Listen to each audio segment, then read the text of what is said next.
గంగోత్రి ఉత్తరాఖండ్ రాష్ట్రంలోని ఉత్తరకాశీ జిల్లాలో ఉన్న అత్యంత పవిత్రమైన హిందూ పుణ్యక్షేత్రం ఇది. గంగా నది యొక్క జన్మస్థానంగా గంగోత్రి ఆలయంలో 18వ శతాబ్దంలో గోర్గా కమాండర్ హిమ్మత్ సింగ్ వ్యాపాచే నిర్మించబడింది. దీనికి తెల్లని మార్బల్ రాళ్ళతో నిర్మితమైన పవిత్రమైన గంగా మాత ఆలయం.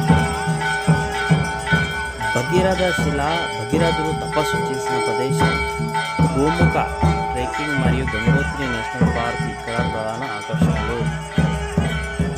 గంగోత్రి సందర్శించడానికి అక్టోబర్ వరకు ఉత్తమమైన సమయం. చలికాలంలో నవంబర్ నుండి మార్చి వరకు భారీ మంచు కారణంగా ఆలయం మూసివేయబడుతుంది.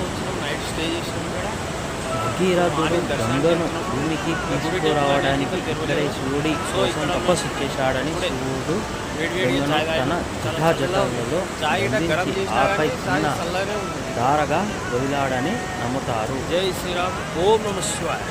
ఇక్కడ ఎంతో చెప్పుకోలేని అనుభూతి. గంగోత్రి గ్లేసియర్ హిమానీనందంలోని గోముఖ వద్ద గంగానది ఉద్భవిస్తుంది. ఇక్కడ ఈ నదిని భగీరథ అని పిలుస్తారు.